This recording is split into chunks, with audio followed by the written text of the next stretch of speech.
E olha só, agora vamos conversar sobre um tema que afeta o cenário global e, consequentemente, o Brasil: os conflitos internacionais. Com o mundo cada vez mais interconectado, as guerras e tensões em diversas partes do mundo têm impacto econômico, político e social para o nosso país. Além disso, uma notícia recente envolvendo a morte de um importante membro do grupo extremista Hamas levanta questões sobre a estabilidade no Oriente Médio e as chances de uma possível solução pacífica. Para nos ajudar a entender melhor esses desdobramentos, recebemos hoje Jorge Lasmar, professor do programa de pós-graduação em Relações Internacionais da PUC Minas, que vai trazer sua perspectiva sobre como esses conflitos internacionais afetam o nosso Brasil e o que podemos esperar para o futuro. Bom dia e bem-vindo, Jorge. Bom dia, Daiane. Bom dia aos ouvintes. É um prazer estar aqui com vocês. Jorge, para começar, eu queria que você falasse como as guerras internacionais, especialmente aquelas no Oriente Médio e na Europa, afetam o Brasil diretamente. Bom, como você bem mencionou, o mundo hoje é bastante interconectado. Então, conflitos como guerras, distúrbios civis, podem trazer uma série de efeitos em cascatas. Então, um exemplo muito claro é a questão do preço do dólar, né? Em situações conturbadas, o mercado normalmente se volta para ativos seguros, como o dólar e o ouro, é o que acaba levando o preço do dólar. No Brasil, por exemplo, como grande parte dos produtos são importados, grande parte dos produtos são transportados pela rede rodoviária que usa de gasolina, que o petróleo também é atrelado ao dólar, isso impacta, por exemplo, criando uma pressão para a inflação. Nós temos também aí impactos políticos e da geopolítica mundial. Nós estamos vendo agora, por exemplo, a participação do BRICS na Rússia, e todo esse movimento é visto ali com muita apreensão por governos como Europa e Estados Unidos para entender qual que é a posição que o BRICS vai se colocar diante da política mundial e qual que é o papel do Brasil dentro do BRICS. Então, esses efeitos, essas guerras, esses conflitos realmente causam um efeito em cascata que acabam afetando todo mundo. Na guerra da Ucrânia, por exemplo, essa semana foi levantado um alerta de vários ataques russos que atingiram portos da Ucrânia sobre a questão da exportação dos grãos e como que isso pode afetar a questão da alimentação em diversos países do mundo que dependem dessa importação dos produtos da Ucrânia. Jorge, então isso aí, por exemplo, você citou essa questão dos grãos, também do dólar, muita coisa então no nosso país, nos alimentos, em combustível, aumenta também por conta da guerra? Sim, sem dúvida. A guerra causa aí um efeito inflacionário que acaba atingindo o dia a dia do brasileiro, sem que muitas vezes até que o brasileiro perceba. Eu lembro no início do conflito da Ucrânia, por exemplo, como que houve uma falta de antibióticos aqui no Brasil.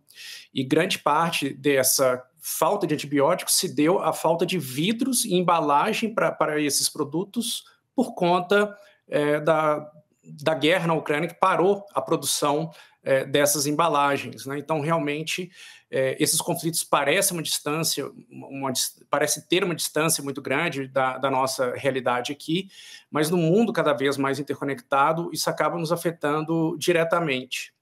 Jorge, além da questão econômica, tem também, né, aquele impacto com a segurança interna do Brasil. Por exemplo, o caso do aumento dos refugiados. A gente tem visto aí, né, as pessoas sendo repatriadas e tudo mais, e tem a questão dos refugiados, né?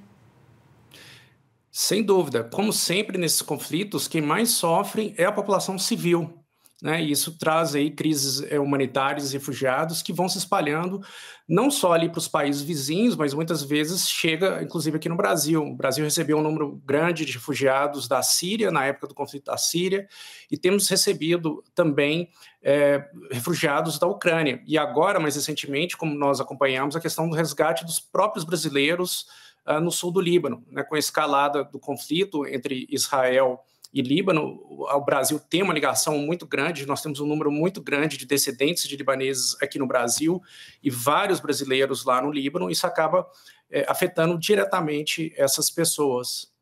E a gente vê também que o Brasil ele sempre adota ali uma postura mais neutra em relação aos conflitos. Como que essa neutralidade afeta o cenário global?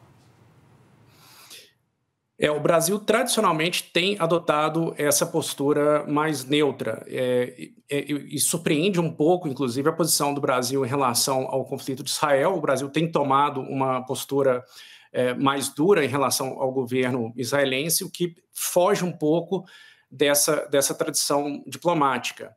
Mas essa posição do Brasil realmente é de se colocar contra o conflito armado, contra as guerras, como mecanismo de solução de controvérsias. E ele incentiva que os países tentem encontrar soluções pacíficas para os seus conflitos. Você falou sobre essa questão diplomática e o Brasil tem alguma influência diplomática para ajudar a mediar esses conflitos ou a nossa diplomacia acaba sendo limitada nesse contexto? Bom, aí depende realmente de caso a caso. A nossa diplomacia é uma diplomacia bastante ativa, ela tem tentado mediar grandes conflitos, tentou mediar situações como o Irã. No início do conflito de Israel também o Brasil tentou tomar algumas medidas, quando o Brasil liderou o Conselho de Segurança. O Brasil também tem tentado uma aproximação entre a Rússia e a Ucrânia.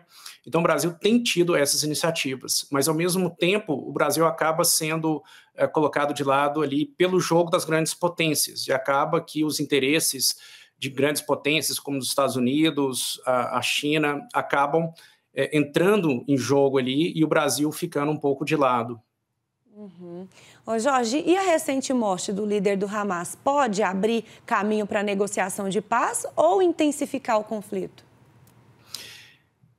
A morte do líder do Hamas abriu uma esperança dentro, principalmente do governo americano, de que isso pudesse ser entendido como uma vitória para o governo de Israel e que isso, então, permitisse que o governo de Israel pare as suas ações militares por ali e que chegue a um momento de paz. No entanto, o que nós temos visto é que essa morte provavelmente vai, infelizmente, acirrar o conflito. O que nós temos visto é que o Hamas já está acostumado, ele já perdeu vários líderes ao longo da sua história e especificamente, as condições, o fato em que esse líder foi morto tem sido mobilizado como um líder que morreu em combate, que estava ali com a mão na massa, mobilizando a população e tem gerado ali um reforço dos ideais do recrutamento em torno do Hamas. Então, infelizmente, eu acho que a morte do líder do Hamas não vai ter um impacto a curto prazo em uma solução mais duradoura do conflito. Pelo contrário, acredito que a tendência, na verdade, seja de uma piora da situação do conflito. Uhum.